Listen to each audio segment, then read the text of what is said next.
So welcome to our second lecture on Mesilat Yesharim, the path of the just. And I really appreciate everyone who's here on Zoom and everyone who's here, of course, in person. And I want to thank our host, Deanna, who has a wonderful spread here that I can show you all with the camera. Hold on 1 minute, everybody. Okay, so we have all kinds of good stuff.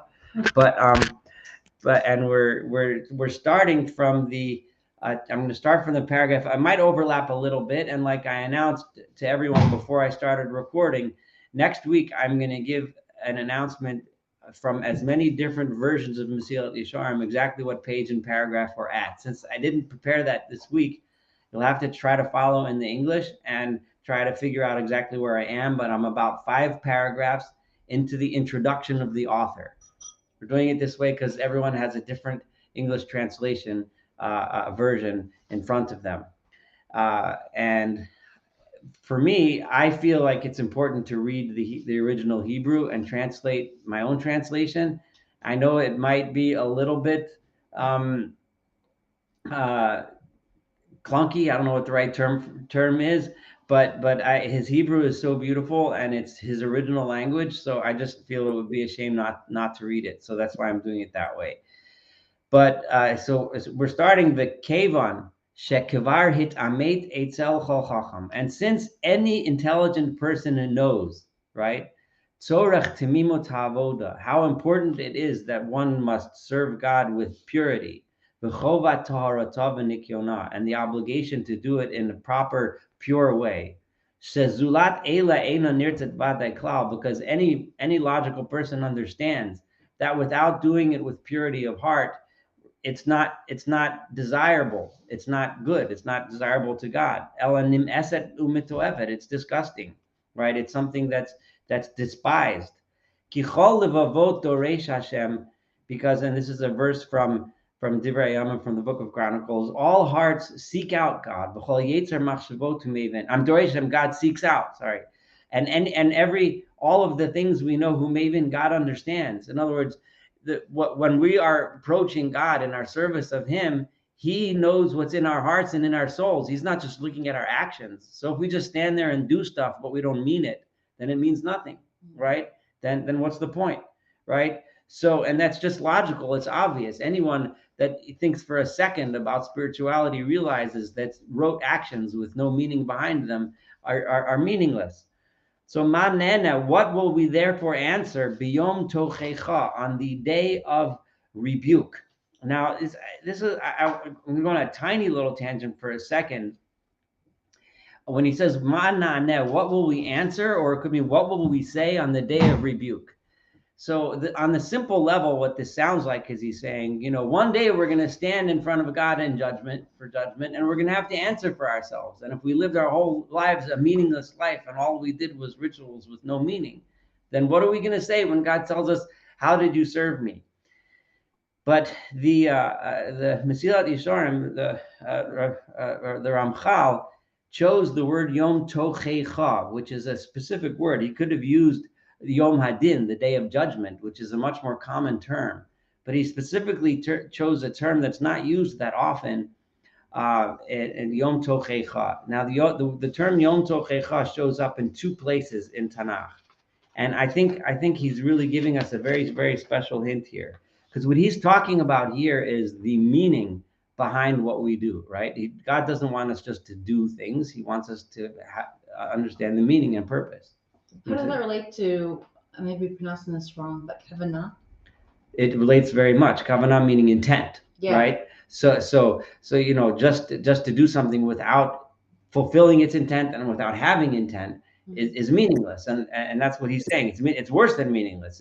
It's disgusting. Like if imagine if somebody works for you and they do a job, but they don't really care about the job, right? Obviously, it doesn't mean anything, or worse. So there's 2 places where it turns up, this term Yom Tochecha. One is in Hosea, in the book of Hosea, which is one of the minor prophets, Hosea 5, where it says there, he uses the term Yom Tochecha, right? And over there, he is criticizing, the prophet is criticizing the people of Ephraim, the people of the northern kingdom of Israel. And he says over the preceding that verse, where he says, what will we answer on the day of Tochecha? The prophet criticizes them. He says, Bitzonam uvivkaram yelchu levakesh es Hashem. They come out with their sacrifices, with their sheep and their cattle, right? They come to give sacrifices to seek out God, right?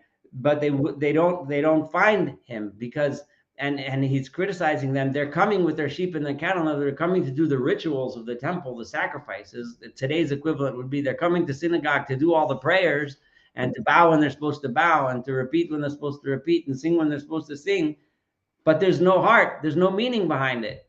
And that is specifically what Hosea is criticizing when he says, what will they answer b'yom tochecha, on the day of tochecha? And I going to retranslate the term tochecha, right, which is not so much the day of rebuke, but tochecha comes from the Hebrew language lehitvakeach, to argue, to discuss, to debate, right? So in other words, when God is going to ask you the meaning of what you're doing, he's going to want to know. But it's not so much, worrying about the day we're going to stand before God, although you can think about that if you want to.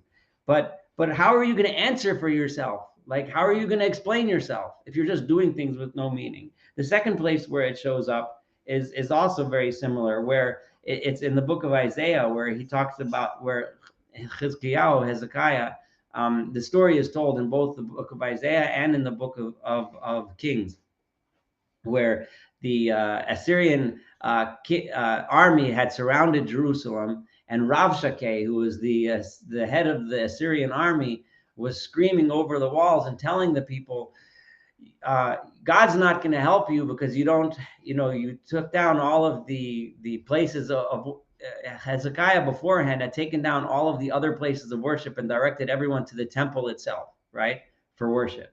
And he so Rabshakeh said, you're not bringing enough sacrifices to your God. How is he going to save you, right? So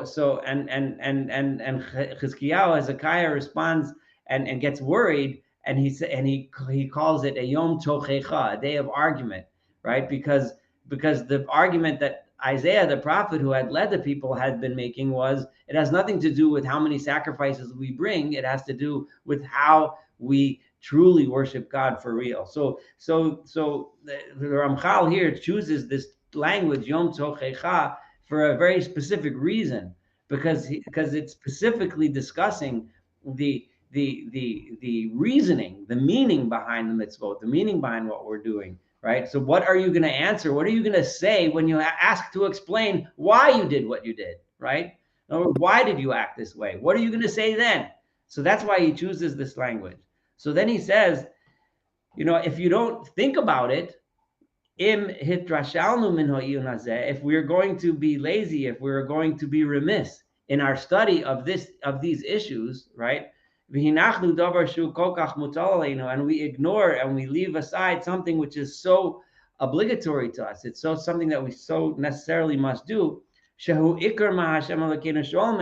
the main thing that God is asking from us. Is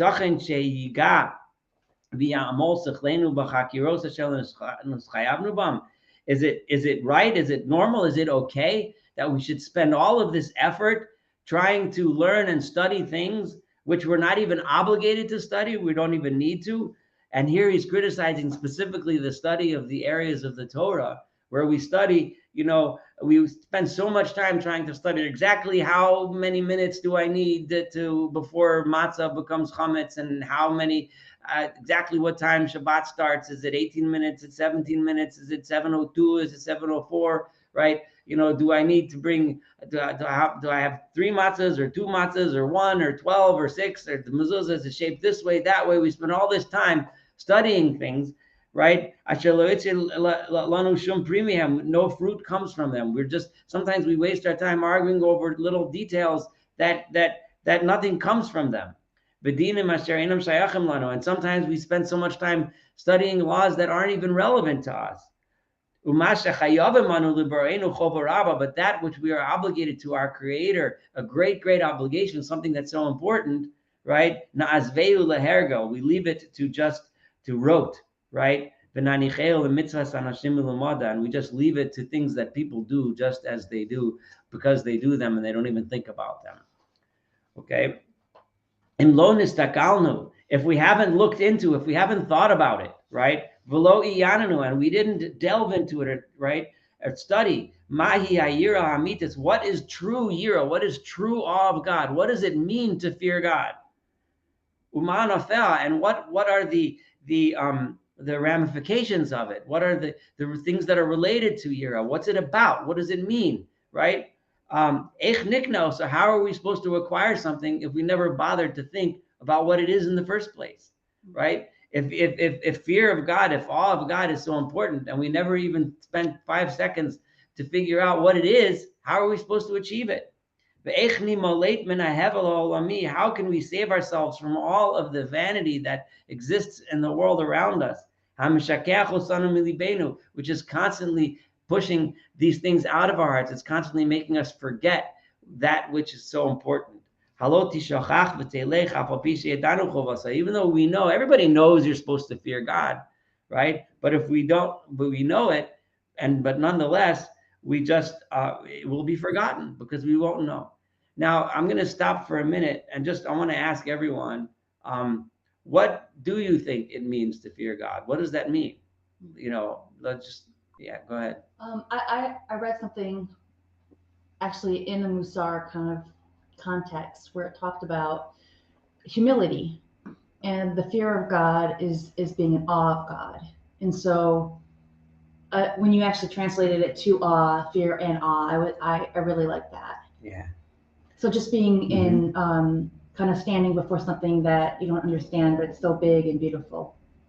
Yeah, very good. Yeah, okay, I like that. Yeah, it's beautiful, and that's why I chose the term awe. And awe is a much better translation of yira in this context than fear, because that is really the bottom line.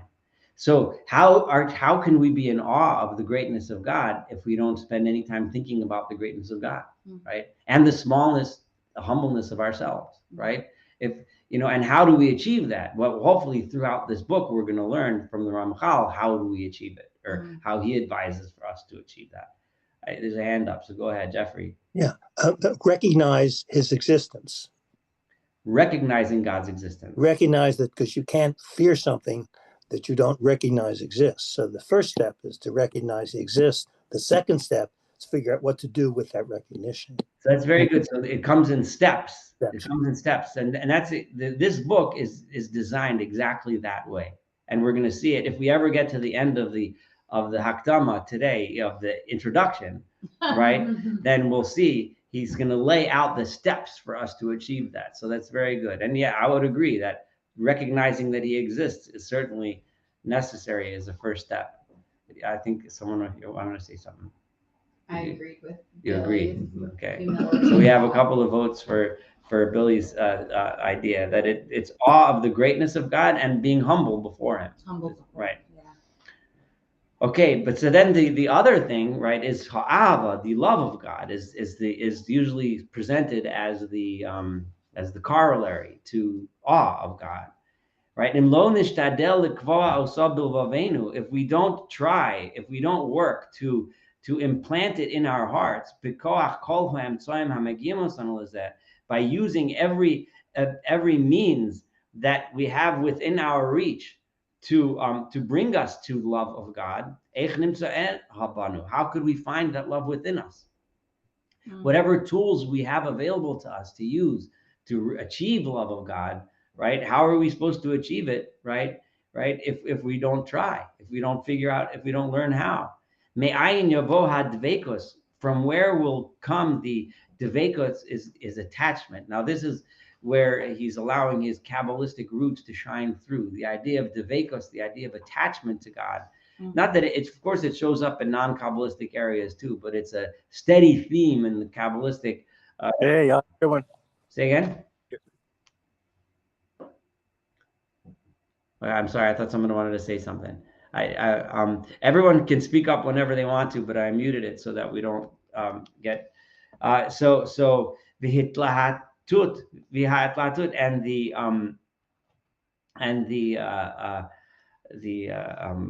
I'm trying to think, the ardor is what he uses, the burning fire of desire to be close to God, in our souls, imo yisparach, for him may be blessed, im Torah so, and with his Torah and with his teachings, im lo nisha el gedula so, if we don't turn towards and pay attention to his greatness, v'el romamuso, and his loftiness, asher yolid b'libeinu advekus hazeh, which will also implant in our hearts, right? This attachment, this desire for attachment to God. So that same greatness of God, which leads to awe, also leads to love, right? And how are we supposed to achieve these things if we don't try? And in order to try, we need to know what we're trying to achieve. We have to study it. We have to learn about it. How can we purify our thoughts? If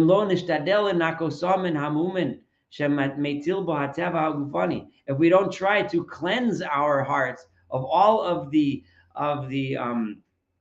flaws, right, that our human nature puts within us, right? We have all these flaws. We have pride, right, which is the opposite of humility, which disables us from seeing that there's a power that's so much greater than us that we can't even imagine.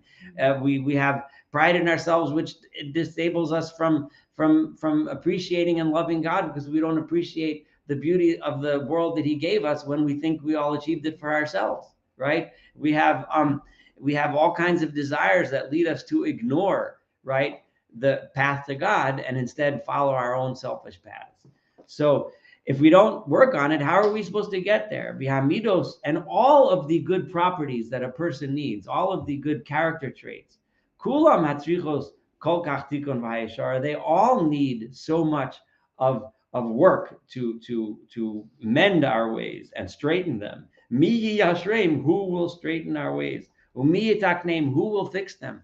Im lo nasim lev aleim, if we don't pay any attention to them, and we're not careful about them in a very exacting way. Right? If we will look at this properly with a true and study of truth, like we really truly look at it in an honest way, that's then, only then we could find it in its proper way. And then we will be doing good for ourselves. And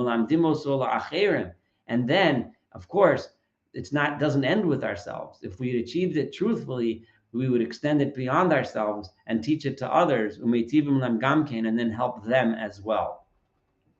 We're going to see that even though the Mesilat Yesharim in general, the whole book is about self-improvement, he always throws in this point that self-improvement always ends in spreading that to other people, right? It never ends with yourself, right? Self-improvement is the primary objective of the work, because that's what you and I have to do, is we have to work on ourselves. But he always is going to throw it in, and you'll see even in the Hakdama, I'll point it out when it pops up again. He'll talk a lot about improving yourself, and then he'll say, and then it's to benefit us and benefit the people around you, and in fact the entire world.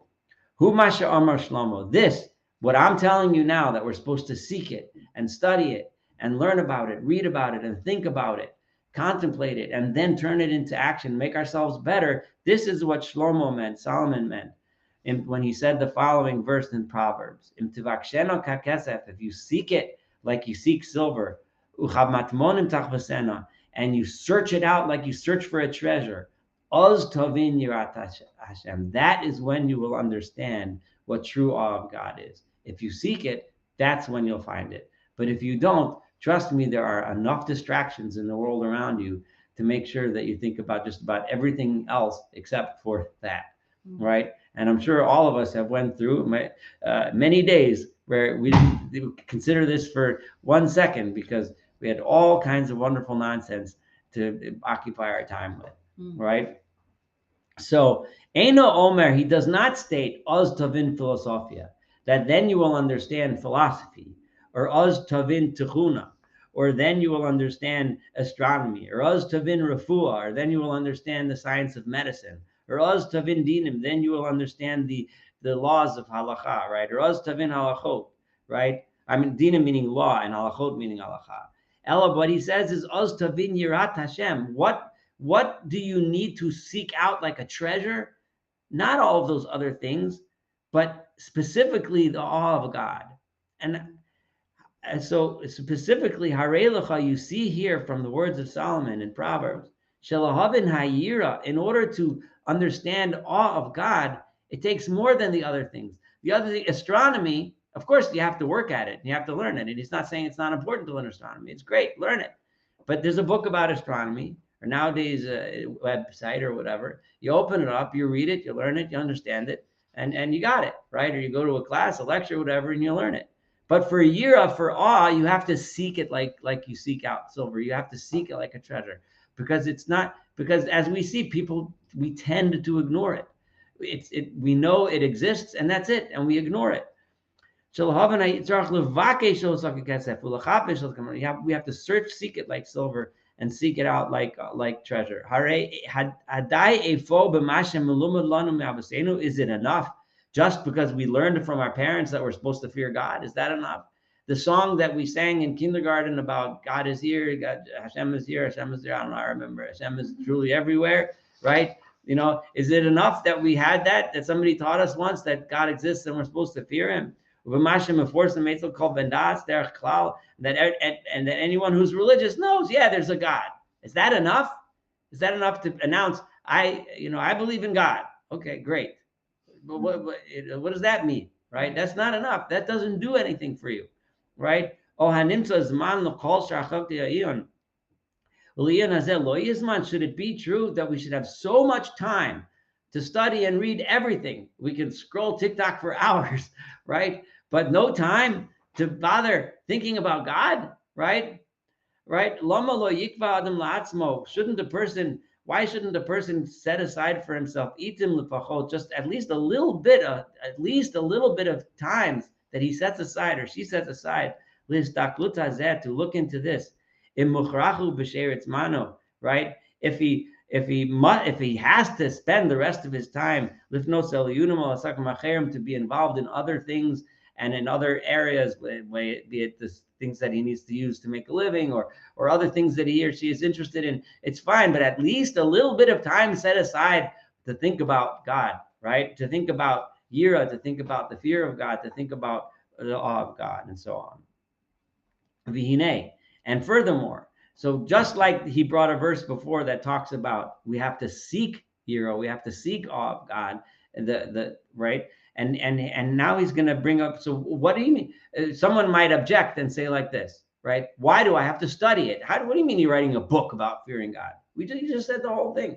Be humble. God is great. He's mighty. He created the world. He's powerful. He's awesome. He made flowers and trees. I fear him. I'm humble. Okay, done. Finished. Right? What do I need? Right? How much do I need to read about that? Okay, fine. Show me a nice picture of a mountain and a river, and good, I'm done, right? So that's not, no, but he's saying this next verse is coming to fend off that attack, right? It says, the pasuk says, the verse says, and this is from Eov, from the book of Job, Hein yirat Hashem hi chachma. All of God is wisdom. And right, wisdom, the Amar Rabbi Seinu Zichron Levracha, what does it mean, Hein? Hein means achas. Hein is, I think it's Greek for the word number one, if I remember correctly. And this is from the Talmud and the Gemara in Shabbos and Shabbat. Haresh hayira hi chachma v'hi levado chachma. Hein means one, because what is wisdom? The only thing that can really be called wisdom is is fear of God, is awe of God, right? You can't call something wisdom if it's not something that requires means study, right? Study and work, right? Because you can't call you don't call a wise person somebody who knows that the grass is green. You call a wise person somebody who can explain to you, the chlorophyll in the grass and the reactions that a photosynthesis, and who memorized the Krebs cycle. That you can say he's wise, right? But the guy that tells you the grass is green, that's not very wise, right? So it takes time, it takes study, it takes work. So the Gemara, the Chazal, the rabbis are teaching us specifically that the only thing that's really considered wisdom is fear of God, right? So no, it's not just enough to say, okay, I fear God, He's great, I'm little, fine. That's not enough. You have to really, really think about it. You have to work on it. You have to really understand it. The truth is kiyun gadol, right? It takes a tremendous amount of analysis and study. Torah Chalkol is necessary on all of these things. Ladaso, some of them is to know them truthfully. Remember, this is, I think, the third or fourth, maybe even more than that time when he threw the word emes in there, to know it truthfully, to know it for real, right? Fake news isn't going to cut it, right? Listening to somebody just babble is not going to cut it, right? To actually know it, to know it truthfully, to really know it, it takes work. A soundbite, a meme is not going to do it for you, right? What's going to do it for you is real work. That's how to find truth. Truth doesn't come in a soundbite. Truth is going to come hopefully from our classes, which are going to take us a long, long time, right? Truth will come from things, from those kinds of endeavors where you really listen to all different kinds of perspectives and ideas, and you put something together that's real. Not through just imagining things or somebody explaining to you a bunch of false notions, right? Kol shekain, certainly liknos also malasigam. Certainly, if you really want to understand them and acquire them as part of your personality, that doesn't just come quickly. Umishi is bonin bam, and somebody who thinks about them, yireh, he'll see. Sheina chasidus. True piety is not totally True piety is not dependent on those things that those foolish people that act in a pious way think they're pious, right? We can think of many, many examples, all of us, from our own personal lives and from public lives, people who walk around pretending they're pious, think they're pious, talk about how pious they are, but we all know that they're foolish, right? Or worse than foolish. Right? It has nothing to do with piety. Somebody all of a sudden becomes pious because he claims that God made him something, right? That's just foolish. It doesn't work that way. Right? It comes through true shleimus, perfection, the chachma raba, and it comes with real wisdom. This is what our teacher Moshe, right, taught us when he said the following. And this is an interesting verse because the verse says, I'll read the whole thing. V'ata, and now, Israel, Ma Hashem what is it that God asks from you? Ki im liyiras Hashem Elohecha. All he's asking is that you should fear the Lord your God. And then he continues, Moshe says, Lo leches b'chol derachav, to go in all of his ways. Ula'avo, so it may not be quoted in all of your versions, but I'm just quoting the whole verse. To go in all of his ways, to walk in his ways, uli'avo, so and to love him, vila'avod es Adonai Elohecha, and to worship the Lord your God, b'chol avavcho, with your entire heart, v'chol nafshecha, and your entire soul, l'shmor es mitzvos Hashem, to keep and observe the commandments of God, v'yaschukosav, and his laws, asher anochi mitzavcha hayom, that I'm commanding you today, l'tov lach, so that it should benefit you. That's the whole verse. It's a little funny because Moshe says all he's asking for you is to fear God, and then he lists a long list of things, which is and these right, other things. right, which is not such a small list. Most of us are struggling at point one, and he is already running on to the whole things. But so the Ramchal isn't going to zero in so much on that, but he's zeroing in on the idea that all of those specifics are details of awe of God. Everything else is boiled down. How do you know it? Right? You have to walk in his ways, right? And he's going to explain a little bit in a minute what that means, walk in his ways, but I'll just give you a spoiler. You walk in his ways. You if he's merciful, you're merciful. If he's kind, you're kind. If he's empathetic, you're empathetic, and so on, right? And you keep his and you love him and you serve him with your entire heart, entire soul, meaning you do it for real with integrity and honesty and so on and so forth. And all of that will be good for you. That's how you achieve awe. So it is a lot of work, right? The point is all God wants from us is awe, but it's a lot of work to get there. And that's the work that he's going to try to teach us to do. Khan, in this verse, Moshe included all of the parts that are necessary for a complete worship of God, which is desirable by God. May he be blessed. And what are those things? And he kind of summarizes: Hayira, awe of God, Halicha b'drachav, going in his ways, Ha'ava, love of God, Shleimus alev, integrity of your heart, Ushmiras kol mitzvos, and keeping all of God's commandments. And he's going to boil down now. He's going to elaborate a little bit on each one of those points. So now he's going to give us our answer. We said that we'll see if Billy was right, or if Jeffrey was right about what awe is. So what is awe? Is awe of the greatness or the majesty, his blessed majesty. He should be afraid, and he'd be in awe before him. And he uses a metaphor which would have been relevant in his time, but it's not so relevant in our time, right? Which is the same way someone would be in the awe if he was appearing before a great and awesome king, right? V'yevosh migedula so, and a person who then therefore becomes humbled from his greatness. Al kol tenua shehu balis noea, right? Whenever you're about to do the tiniest movement, the tiniest everything, right? In other words, we usually when we're about to do something, when we're about to accomplish or achieve something, we feel a little bit of what's often called confidence or pride. I'm about to do, whatever it is that we feel like we're experts in, whatever we all do with our day, right? But if you're thinking that you're in front of God all the time, I mean, there's nothing that we can do that's even a millionth of a millionth of a millionth of a millionth of what God achieved in creation of the entire universe around us. If you feel that way, then you feel humble in every single thing you do. And I give an example in a second, but let me finish the paragraph. And certainly when we're engaging in what we pretend or assume is worship of God himself in prayer or studying his Torah, certainly there we should feel humble. But we should feel humble in everything we do. So I just started a new job a few weeks ago. And for those that don't know, I'm an OBGYN. And when I get to the new hospital, so I have to learn the new computer system, right? Which is, every time you learn a new medical record system in a new place, it's a big fat mess, whatever. So I have to learn this, how to put in orders, how to write notes, how to get labs, how to all these things.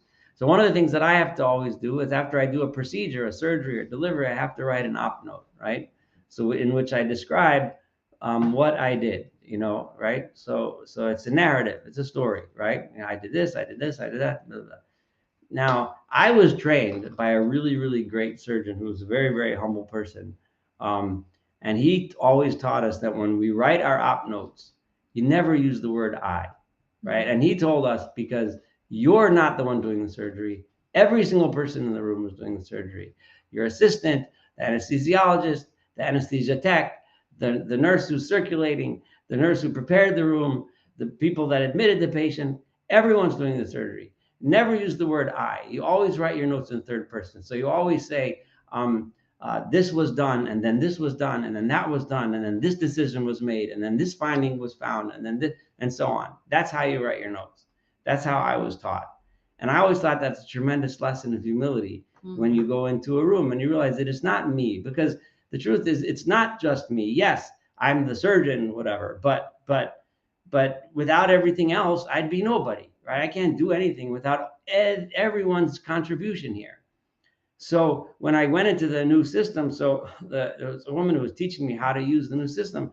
So she says, well, we have pre-done templates for all these different procedures that other doctors have already prepared, and you can take those, modify it a little bit the way you like it, and then you can put it in as a template, and then all you have to do is just hit a button, and then the template goes in. You put in the few numbers and names, and you're good to go. You don't have to sit and write the whole thing or dictate the whole thing. So I said, fine. So she shows me lists from 2 doctors, right? And I pulled a hysterectomy procedure from one doctor and a hysterectomy procedure from another doctor, because I wanted to compare to see which one I wanted to take. And without going into too much, well, one guy writes, I did this, and I did that, and I did this, and I did that, and I did this, and I did that, I did it, I did that. And literally the arrogance just shone forth from the paper. And I'm just looking at it, I'm like getting nauseous. And how do you get nauseous from reading a stupid op note? Nobody reads the stupid thing anyway, except for God forbid, a lawyer maybe one day. But I mean, somebody, but it gets nauseating. It's like, and then another person wrote exactly a beautiful note. It was exactly the way it should be written. This was done, and this was done, and that was done, and that was done. And that's what I was thinking of when I'm reading this here. That I'll call to Nuasha, but every movement that we make, we feel humble. Everything we do. If you realize that it's not just you, every single thing that we do every single day is a reflection of every input that was into our lives, every person that taught us what we know, every teacher that taught us how to speak, how to write, how to drive, how to talk, and whatever skill it is that we're putting, all the professors that we had, everyone that gave us the licenses that we have, or whatever, our credentials, our whatever helped us, in our family lives, whoever gave us the confidence, every single thing we do, it's not just us. And then Allah has come, how much more so that all of that is due to what God gave us. So how humble should we be in every single akol tenua, and every little movement that we start to shake a little bit, we have to think where it comes from. So that's yira, that's awe. It's the feeling of humility before God, and it's the kind of humility that we should feel in every single thing we do. So the second thing he says, that Moshe said, first he said yira, and what did it take to have awe of God? The first thing he said was ha'alicha bidrachav, going in his ways. What does that mean, going in God's ways? Now, if you think to the Bible, who's the first person who it says went in God's ways? It was really Noah, right? Well, that walked with God or went with God, right? So what does that mean? He went with God. What does that mean? So he's going to explain. Kol inyan yosher amidos v'tikunam. This refers to all of the character traits and proper character traits.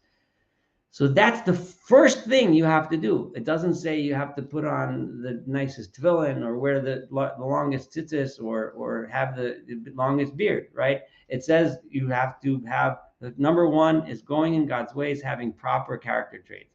And that's what our rabbis explained, may their memories be blessed. Mahu racham, just as God is merciful, afata racham, you should also be merciful, and so on. Uklal calls that, right? And the general idea behind all of this, because he's not going to go into it in all of its detail, we have a whole book for that, right? But he's just summarizing what it is now. Sheyinag ha'adam kol midosav, a person should act in all of his traits, in all of his ways, l'chol minei pulosav, in everything that he does, al pi hayosher, according to what is proper, v'hamusar, and that which is virtuous. And there's various ways to translate those two terms. So, and the bottom line is, and I tell this to people, and I think this through, and I try my best to live this way, because we all come up with dilemmas in lives, ethical dilemmas. What should we do?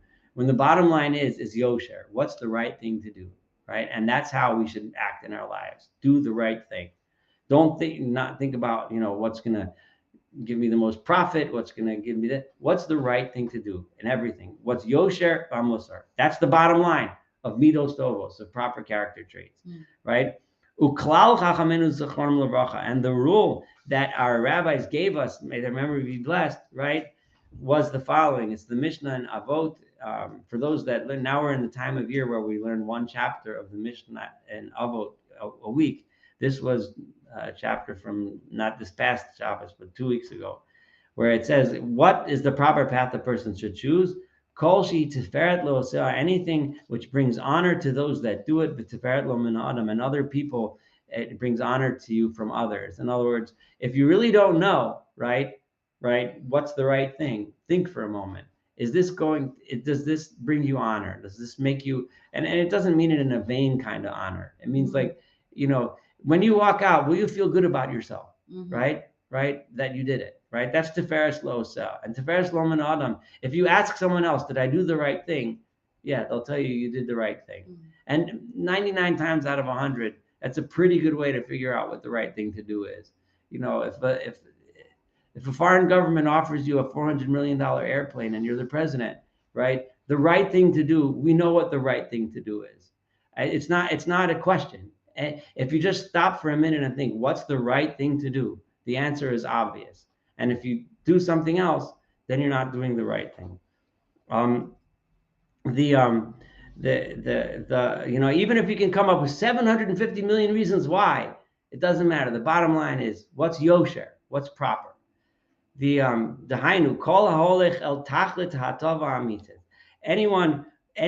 path that leads to true goodness, right? Not fake goodness, not goodness that's built on lies, but true goodness. What's the path that's going to lead to true goodness, right? Look at the results of your action. What will the results of your action be? Will it be corruption? Will it be, undue influence? Will it be making decisions that aren't in the best interest of the people you're supposed to make decisions for? Well, then it's not leading in the right direction, right? However, and think about this for a minute, because I deliberately chose the example of the airplane, and you'll see why in a minute. The result is chizuk HaTorah, strengthening the Torah in the world. In other words, people will look and see and know that the Torah leads in the right direction. V'tikun achvat hamedinot. And he jumps in, and it will bring about love among the nations, peace in the world between nations, right? So here's another place, and you'll see he does this often, where he's talking so much about personal development, and then he jumps into the peace on earth, right? So goodwill towards man. Yeah, yes, and he throws those in because, to be honest, this book is not about peace on earth, right? It's about us developing ourselves.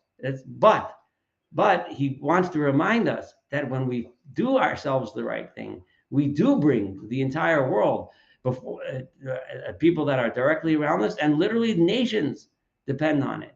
And if you think that way, then you'll know what to do in the example that I gave before, right? What will bring peace on earth closer? If that's what's driving your decisions, then you'll make the right decision.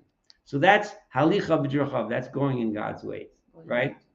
Ha'ava, what's love?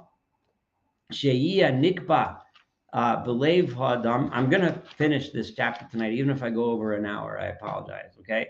Because I really want to finish this hakdama, the introduction tonight. What's love? She'iyah nikba b'lev ha'adam, that it should be fixed or set in the heart of the human being. Ava, a love towards him, Yisparach, maybe less. Ad she'titz orer nafsho, to the extent, what does love mean?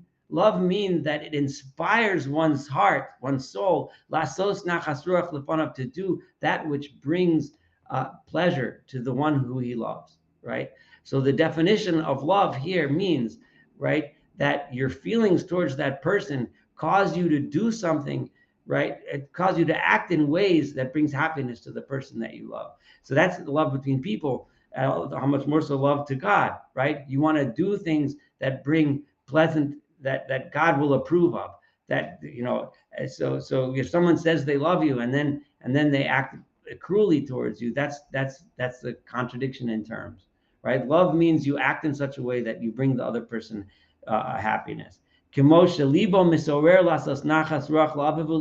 naturally, people want to act, hopefully in a healthy family, want to act in such a way that brings their parents pleasure. You want to act in such a way that your parents you'll come home and they'll say, you did a great job in school, good for you, so on, right? You'll make them happy, right? And they'll have pain, right? If you don't act in such a way, right? Or from others, they'll be angry about it. However, but they'll be very, very happy, right, if they do something the way we described it. So that's ahava, that's love, right? Shleimus alev. So that's the ahava which Moshe was talking about when he said, what does God want from you, right? The next thing he said was shleimus halev, right? It said, remember, it said, you should worship God with all of your heart and all of your soul. What does it mean, all of your heart, right? And here he uses the term which Billy mentioned before, the term of kavanah. Right? That the worship that you do in front of God should be with pure intent, right? Not for ulterior motives. It should be with pure intent. The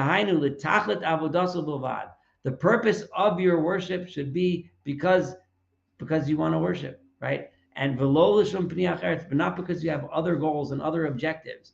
You don't worship God because you want to get goods from him.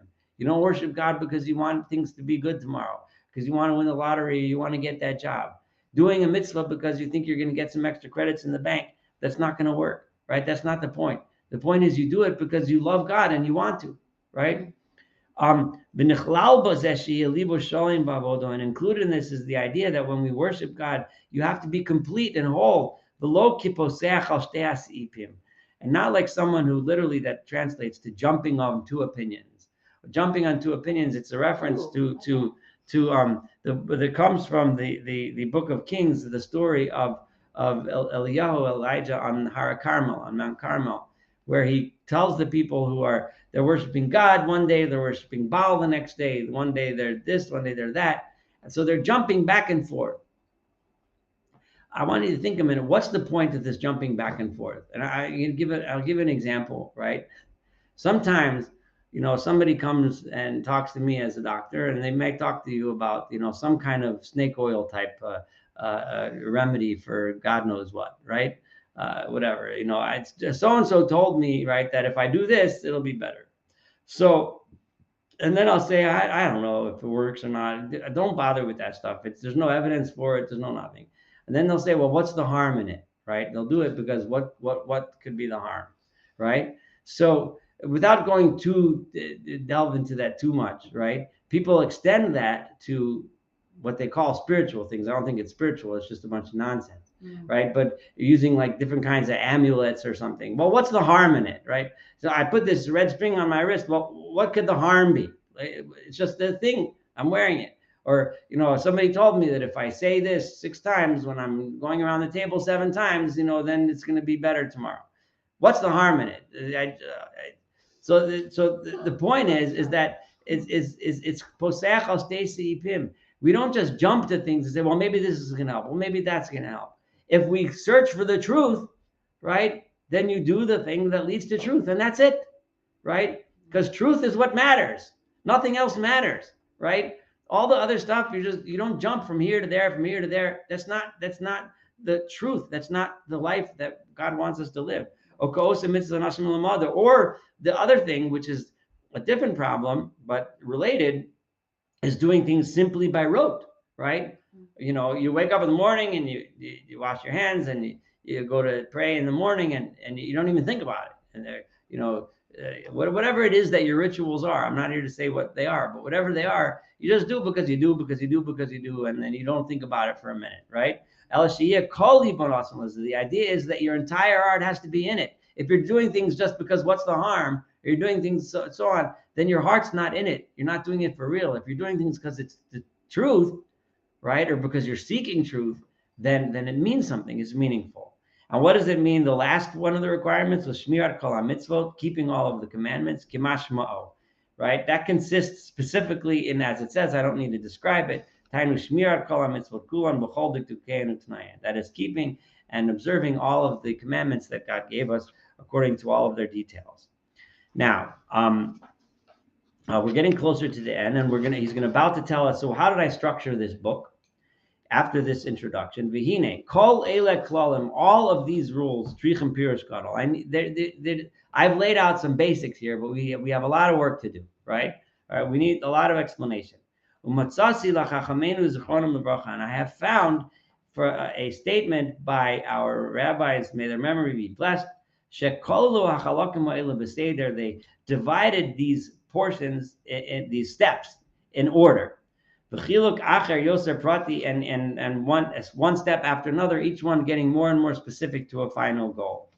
U'musudar lefi ha'hadraga, and they are ordered according to a progression, a necessary progression. Amistoreches bahem liknos osam lanachim, in order to achieve them. So this saying that he's about to state, and we're going to have a lot of time to think about this the statement, because the book is built on this statement, right? On how you can get, if you go through these steps, you can achieve what needs to be achieved. Which is what is mentioned in the Braita. The Braita is written by the same rabbis as the Mishnah, but it wasn't fixed in the Mishnah. When Rabbi Yehuda Hanassi, Rabbi Judah the Prince, fixed the Mishnah, he collected all of the words of the rabbis till of the time, and he set them into what we know as the Mishnah, and all the stuff that was left over was in the Brightot, right? So we still have most of these Brightot, and it's Huav Mekomos Sonim B'Shas, and it's also brought in the Talmud in various places. Ve'achad me'em bePerek Lifnei Eidan, which is in the tractate that deals with idol worship. Selashonim. This is what they say. Mikan Omar Rabbi Pinchas ben Yair. Rabbi Pinchas, the son of Yair, he stated as follows: Torah, studying Torah, mevil de zihirut, brings to zihirut, which is generally translated, I guess, as vigilance. If you see a better translation in your things, tell me. Zihirut mevil de zrizut. Vigilance brings to zrizut, which translates to alacrity, which means, doing things quickly and right with properly right away. Zrizut mevil de nekiyut. Alacrity leads to nikiyut, which literally translates to cleanliness. My translation calls it blamelessness. I don't know. Does anyone have another one? Cleanliness. Yeah, but what doesn't mean here cleanliness like keeping your house clean, which is important, but it means cleanliness such as cleansing the negative things from your heart, from your soul, etc. Nikiyut, cleanliness, mevila de prishut, brings you to literally that means separateness, meaning separating yourselves from evil. Perishut, separateness, mevila de Torah, brings to purity.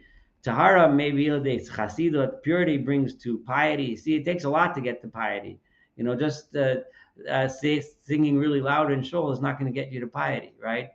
Fasting, what is not going to get you to piety. It's a lot of work to get there, right? Chasidut mevila de anava. Piety brings you to humility.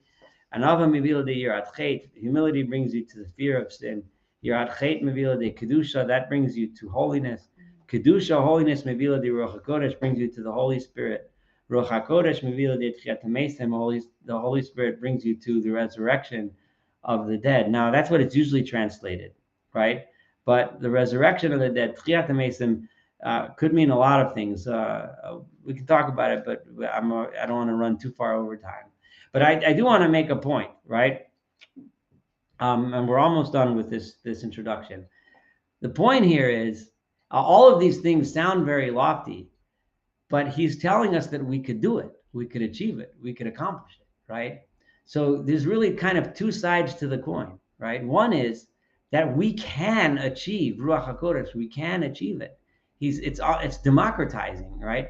He's telling every single one of us that if we go through the steps, we can do it, right? He made fun of or swiped the back of the hand at people who had false piety, right? Because they're trying to jump all the way to the front of the line without having worked their way on the line, right? But he is telling us there is a path that we can get there. That's number one. But the other side of the coin is that in order to get there, you have to go through those steps. You can't walk around and claim that you're a holy leader of God if you haven't went through those steps, right? You can't go around and claim that I'm pious, right? And I have Holy Spirit. The Holy Spirit comes only if those of us that have studied with me Rambam, Maimonides, makes this point. The Ruach HaKodesh, which is, close to prophecy or maybe even prophecy, depending on how you look at it, that doesn't just happen. It happens when you go through the work, right? Just a random person can't just all of a sudden receive messages from God. And if you think about it, this is a direct argument on certain religious sects, right? Who think that everyone can have visions and speak of God and things like that. It's fine if they want to believe that, but that's not what the Mesilat Yesharim believes is the Jewish teaching, right? These kinds of things happen to the people that earn and achieve them, the wisdom. It doesn't just happen. It doesn't just come. It comes through work. Vehine. And I'll finish this thing, and then we'll hopefully have a few minutes for discussion. I decided to follow this Baraita that I just quoted to you, and that's how I've organized the book that I'm writing. And this is his own humility talking. I wrote it for myself, to teach myself, and also to teach to others. Again, he's hinting to us that work on ourselves, because when we work on ourselves, that will ultimately help us teach others. It's never meant to end with just ourselves, right? and to know ha'avoda hashleima l'madrego sehem, the things that are necessary, the qualities necessary to for complete and true and whole worship of God according to their steps and stages. And I will explain in each of these levels the issues, the details, the halakha, pratav, and how to divide it up into its categories and so on. Haderach liknoso, so I will explain to you how to achieve that level. Umahe mafsidav, and what are the things that are going to keep you away from, what are the obstacles that are going to get in your way as you're trying to achieve them. V'haderach l'shamer mehem, and how to be careful not to fall into those and get stuck on those obstacles. Ki ekra bo ani, right? Because I, right, when I read this, right, and anyone else who enjoys this book and finds this a good book, right? In other words, so he's saying, I'm writing this for myself to read so that I can achieve these levels, and I'm writing it for anyone that likes this book, enjoys this book, and also gains from it. Leman nilmat, so that we together, he's inviting us to read this book together. He's reminding us that when he's not preaching to us and telling, I got to the last level already, I'm done. So here I'm telling you the path how to get to where I am. No, he's saying, I'm working with you. I'm standing with you. I'm holding your hand throughout this entire book as you work through each level, because I'm doing it too, he's reminding us. I also have to go through these levels. I'm also working on it, which means it's always a work in progress. It's not like we okay, step one, done, chuck it off. Now I'm up to step two. It doesn't work that way. We're always doing everything. Leman nilmad, in order that we can truly learn liyiras Hashem Elokeinu, to truly have awe of the Lord our God. And we should not forget our obligations to Him. And that the materiality of our human nature, it's constantly trying to get this out of our hearts. Reading this book and looking into this book will remind us, will pull us out of that mundane, all that stuff that tries to keep us away. It'll pull us out and remind us, be irenu, and awaken us and remind us of that which we are commanded to do. And then he ends with a little prayer, and God should be our support, and He should guard our feet from falling into traps. And God should fulfill within us the request that the Meshorer of the beloved singer, the one who is beloved to his God, of course that means David, right? Horeini Adonai darkecha, God, show me, teach me your way, your path. Ahalech ba'amitacha, I will go in your truth. There again, he's choosing a verse that discusses truth. Yached levavai, right? Designate my heart, liyira shemecha, to fear, to have awe of your name. Amen ken yiratzon, amen, so shall be your will. So that is his the introduction. And it is definitely appropriate to say amen to that. So keep past the water, please. So we open the floor for comments, questions, observations. Go ahead. I see a hand up. Yeah. So Jeff Burt, which English translation would you recommend most? I have a copy in my library, but I don't know if the one is the best. What would be the best one in your opinion? Well, I can't say that I've read them all. Okay. But I will say that based on my discussion with my dad, who that's good enough for me. Right, who hasn't either read them all, he told me to get the Mordechai Kaplan one.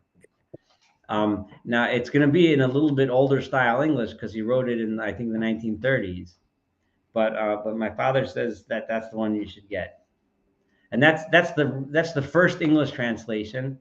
And whatever you think about Mordechai Kaplan and his philosophy, put it aside, he was certainly a scholar of worth and note. So his translation is a translation of Mesilat Yesharim. It's a good one. So that's the one he recommended. Just a follow-up question. How did the author get in such trouble? I know from earlier classes that he was controversial. If you could give us what got him in trouble. Well, I mentioned it at length in the first one, so you should go back to that. The very short version is his mystical inclinations because he was a significant Kabbalist, caused people to suspect that he was a Sabbatean. He was a believer, Oh. even though there was never any evidence that that was the case. But that's how. But the details I discussed a lot last time. I'll listen to it. Thank you. Any other observations? The people here, the people on Zoom, people in cyberspace. All right. If not, then it'll be 2 weeks from now. And for those that are physically here, we'll have to announce on the various chats when and where we're going to be doing it. And once again, I really want to thank Deanna, our host tonight. Have a wonderful evening. Thank you. So that Jeff, are you